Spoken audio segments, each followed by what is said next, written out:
Bienvenidos, mediodía en Chile. Aquí comienza Tribuna Ciudadana, octava temporada, su voz en las redes sociales, aquí donde a usted se le reconoce que merece más y mejor, porque sus derechos, nuestros derechos, no son ni debieran ser favores políticos. Con una mano abierta y la otra con el puño cerrado, amenazante pero disimulada, fue el primer discurso presidencial de José Cas Rist.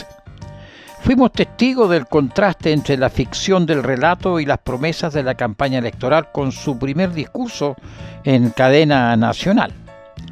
Hago reserva reflexiva ante los anuncios presidenciales, puesto que son solo eso, anuncios. Está pendiente el texto específico de cada una de las 40 o más iniciativas que serán presentadas para la discusión parlamentaria. Por ahora, mi comentario y reflexión apunta a eso, a los anuncios. Se anunció un paquete de reformas con más de 40 iniciativas que cambia el eje de las propuestas de la campaña electoral, entonces cuya prioridad era la seguridad ciudadana, por ahora un enfoque de reforma estructural del país. Paquete de reformas que se propone que el Congreso Nacional tramite como un solo, único proyecto. Proyecto que es calificado por el ministro José García Ruminot como, comillas, la clave del éxito del presidente Kast y su gobierno. Fíjese usted que me llama la atención que el ministro dice la clave del éxito del presidente Kast y su gobierno y no dice nuestro gobierno. Curioso.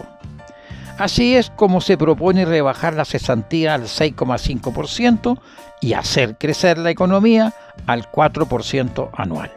Reforma estructural que, según parte de la oposición, es una reforma tributaria encubierta, lejos, pero lejos de los intereses y necesidades ciudadanas, donde hoy la prioridad está puesta en la reforma madre, es decir, la rebaja gradual en 3 años del impuesto a las grandes corporaciones y empresas del 27 al 23% como una de ellas. A lo anterior se suma el anuncio de la repatriación de capitales con un reducido impuesto del 7% y otras granjerías. Medida que anteriormente, fíjese usted, intentó la presidenta Michelle Bachelet, la repatriación. Sin embargo, no fue con los resultados esperados, pese a los atractivos beneficios tributarios de entonces. La reforma estructural pretende también mantener una dogmática rigidez tributaria por 25 años para las grandes inversiones nacionales o de inversión extranjera directa. Es decir, pase lo que pase, no sería posible para ambas partes, es decir, inversionista y gobierno, corregir, modificar o readecuarse conforme a eventuales nuevas circunstancias y realidades.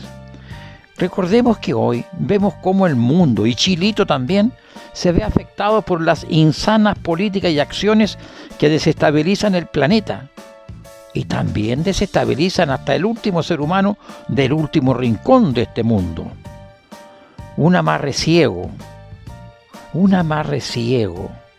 y a todo evento es tan insano como quien o quienes desestabilizan el planeta. Esta propuesta es un amarre ciego, y esto sí que es un amarre que por lo menos, fíjese usted, inmovilizaría a 6 futuros gobiernos. La eliminación del IVA, por otra parte, a la venta de las viviendas nuevas, para alivianar el stock de propiedades que están allí esperando, que va en directo beneficio de constructoras e inmobiliarias, lo que por cierto aliviana la caja y auguraría futuras obras. Eso es cierto. Lo que me da falsa la duda, pero lo que todo esto está sujeto, y otra vez la palabra amarrada y bien amarrada, a la industria bancaria y financiera, cuyas tasas de interés hoy son leoninas o simplemente inalcanzables para la inmensa mayoría de la familia chilena. Y esto no es todo. El anuncio, que parece ser un dulce caramelo, trae al degustarlo un sabor a lo menos extraño, pero dulce no es. Yo diría que es más bien ácido. Eximir del pago de contribuciones a la primera vivienda para todos, sin excepción, a todos los mayores de 65 años de edad, donde está, yo me incluyo, así sin anestesia y total desvergüenza. Digo esto porque repasemos algunos antecedentes. Según el INE, el Instituto Nacional de Estadística, los primeros resultados del censo del año 2024 muestran que las personas desde 65 años o más representan, fíjese usted, el 14% de la población total que fue censada. Es decir, de 18.480.432 personas en Chile, esto equivale a 2.587.260 personas en este grupo etario mayor de 65 años de edad. Y aún falta por precisar cuántas de esas 2.587.260 personas son propietarias de su primera y única vivienda. Sin embargo, el anuncio no discrimina entre tipos de vivienda.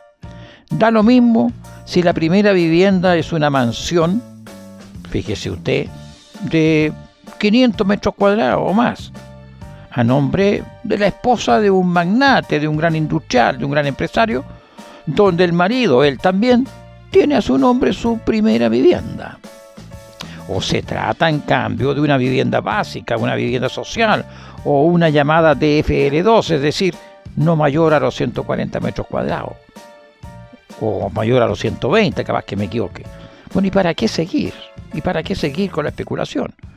Lo concreto es que mi primera impresión es que, pese a la afirmación presidencial de que este megaproyecto no es una agenda ideológica, el presidente se equivoca o no nos quiere decir la verdad, por no decir otra cosa.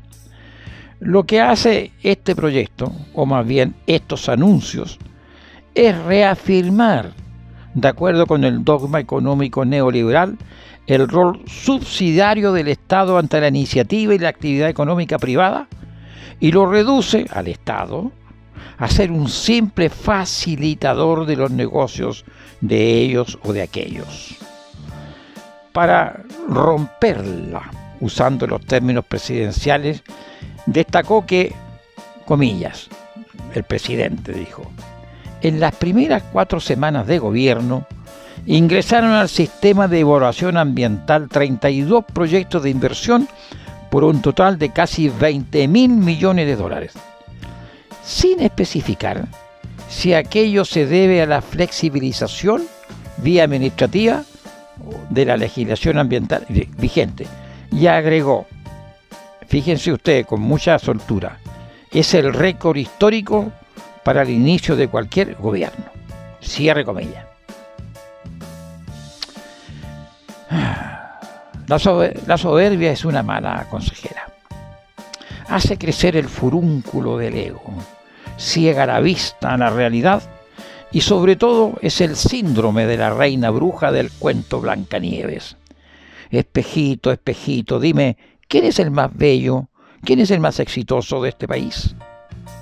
Pero la realidad es otra. Según la OCDE, la Organización para la Cooperación y el Desarrollo Económico, de la cual Chile forma parte y de referencia frecuente, incluso de quienes promueven estos 40 proyectos presidenciales.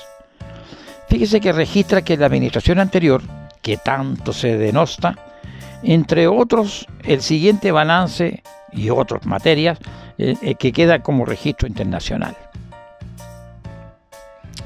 Veamos. Algunas pildoritas de la OCDE para aterrizar sin marearse.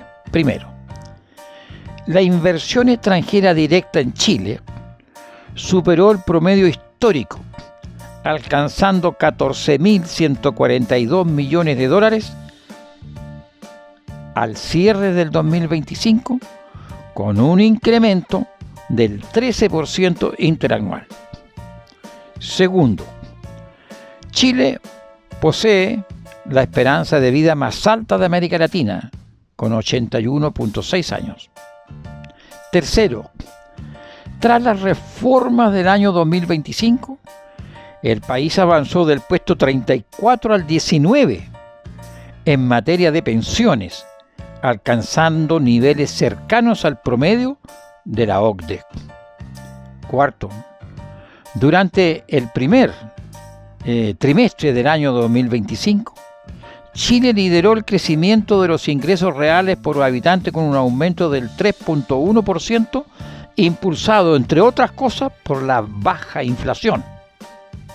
Estaremos atentos a la cifra del primer y segundo trimestre de este año.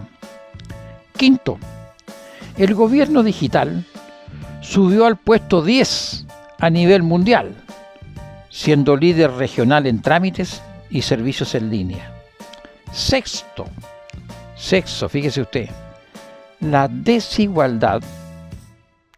Chile se mantiene como el segundo país más desigual de la OCDE. ¿Por qué? Porque el 10% más rico concentra cerca de la mitad del ingreso nacional. Conclusión. Chile hace rato que existe y no está quebrado y no está en reconstrucción. Con razón, el diario internacional El País resumió este primer discurso presidencial de José Kast Rist como, comilla, proyecto que reduce impuestos al 1% más rico de Chile. Cierre comilla. Esta fue su Tribuna Ciudadana semanal. Hasta el próximo sábado.